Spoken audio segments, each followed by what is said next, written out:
Well, I will certainly be their member of parliament, and I will defend those rights and stand up for their voices, and I will be very clear on those issues going forward. And I know that I have colleagues in the party who support all of those views and will work with me on those things. So I look forward to doing that. Welcome back to the Elias Macko Show, and it's the third hour. That voice, Anna Gainey's voice, a stunning victory last night for the Liberals in NDG Westmount. Those who work for their family's foundation and vacation at the resorts of their billionaire friends finally have a voice in Parliament, as Anna Gainey easily won the riding's by-election. By the way, that whole thing about vacationing at resorts of their billionaire friends, look it up. I posted it on my Twitter, by the way, the link to the story from 2017 about Anna Gainey vacationing at the Aga Khan's resorts. So that's actually a thing.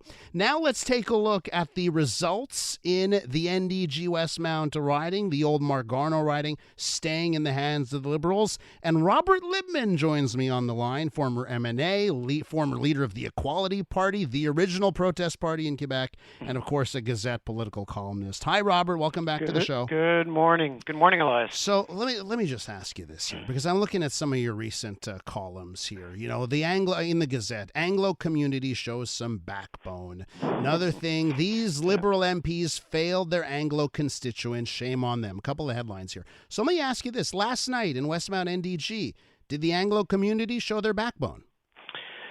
Well, I guess they sent a timid message to some degree by not showing up. There was only a 29% voter turnout as compared to 62% when Mark Garneau was elected a few years ago. But, of course, that's not how it's going to be interpreted. It's going to be interpreted as the Liberals can just continue to do what they've done before, continue to I guess, curry favor with Quebec nationalism at the expense of the Anglophone community. Anna Gainey will be the ultimate party apologist or insider, and the party will always come first to her. She may say otherwise, but she won't care about the genuine concerns of her constituents. Will be much lower down as a priority, which unfortunately is how politics works too often, where partisanship or overall electoral strategy trumps the best interests of those who elected you and who you should theoretically be representing. And that's not the case, and that won't be the case. Anglophones seem to still be the unwanted children or the black sheep at both the federal and provincial levels of government. But it wasn't always like that federally, right? I mean, has this always been the case? It certainly seems to me like something has changed in recent years.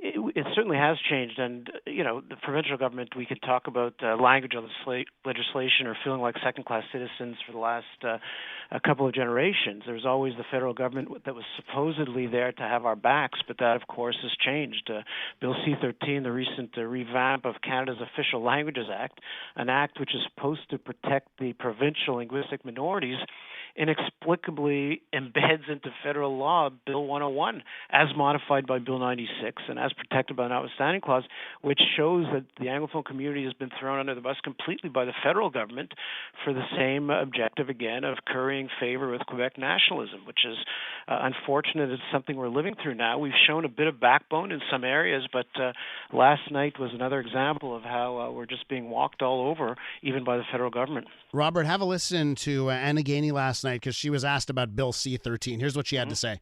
Look, at this point, we're moving forward. The bill is law, and I look forward to continuing to work with this community. It is my community. I will be a strong voice for minority rights, including linguistic rights, and we'll continue to work on those challenges that are presented for the community at this time. Your reaction?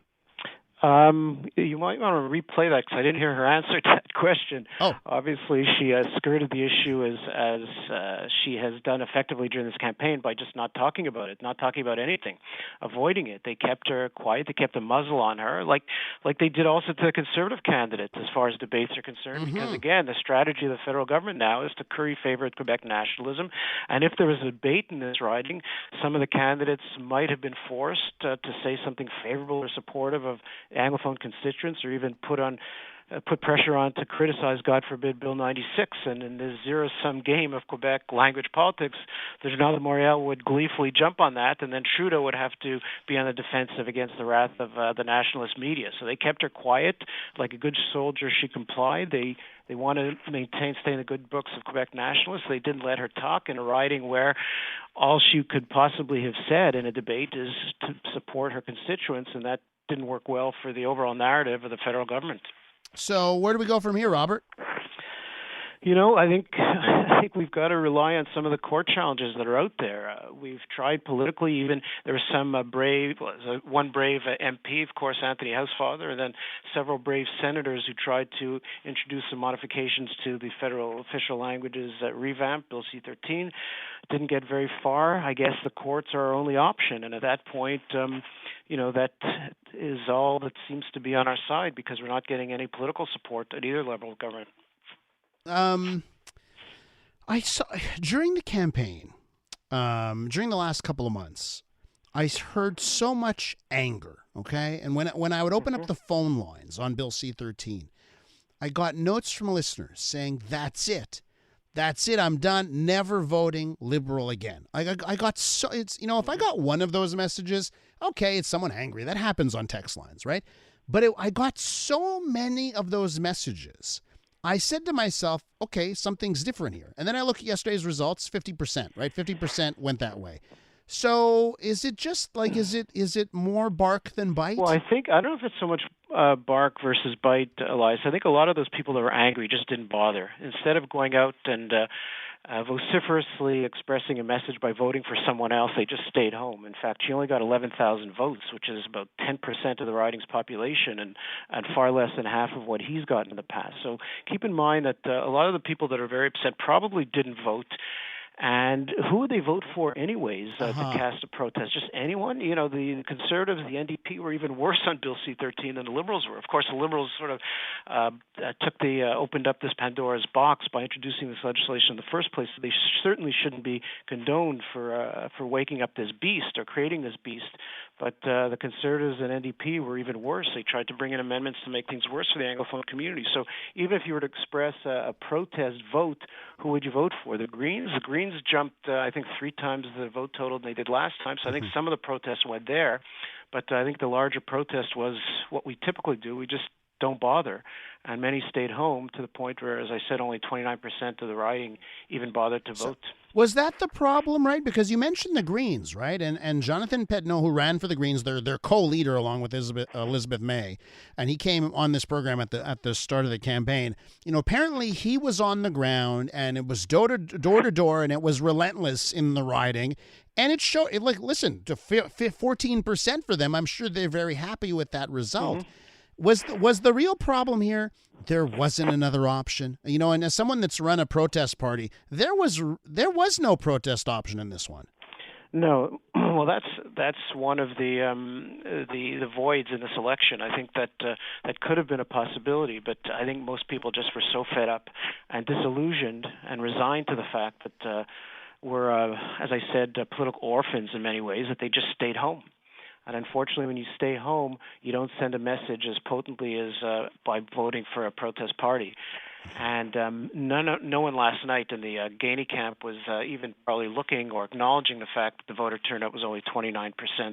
They looked at it as a victory, 50%, which was very similar in percentage-wise to what Garneau got, and they're celebrating. But she won't be a solid representative for her constituents, unfortunately. She will toe the party line at every turn, and that's what we're going to get with her. It's unfortunate, and I think we've got to rely on the courts now, where it comes to challenges to Bill 96, which will eventually spill over to challenges of Bill C-13.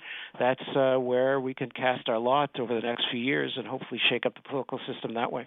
Robert, I know you brought up the turnout in the election last night, but let me just ask you this. At any moment, and maybe we could even bring up the previous provincial election, the last provincial election, a lot of bluster, we're going to protest, we're going to have a protest vote, new parties, that kind of stuff. And then at the end of the day, those votes don't actually show up or turn out, right?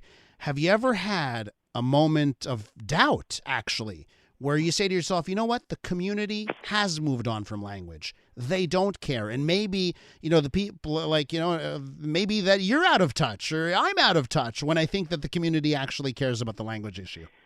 It's funny you say that because my first reaction before I heard about the voter turnout percentage, when I saw that she won 50% of the vote last night, that was one of the thoughts that came into my mind. Maybe people don't even care or acknowledge or aware of Bill C-13 anymore. But I don't think that's the case. For many years, there was a sense of resignation in the community, but it's different a little bit. We're seeing a lot of pushback when it comes to court cases. We're seeing many court cases against this legislation. We saw that demonstration in the streets, the march last year, which you would never have seen for decades prior to that. So I think there's still some fight, some life in the old dog yet, as I wrote recently in the Gazette. But the younger generation, I think, much less so.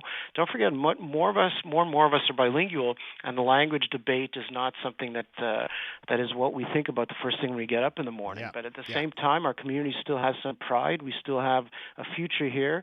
And I think that we're still going to fight for our rights, and there's still court challenges being launched in many ways. So we at least preserve the institutional framework that made our community so much part of this history for the past several hundred years. Robert, we're going to leave it there. Thanks so much. A pleasure, Elias. That's Robert Libman. Of course, you can read his words in the Montreal Gazette.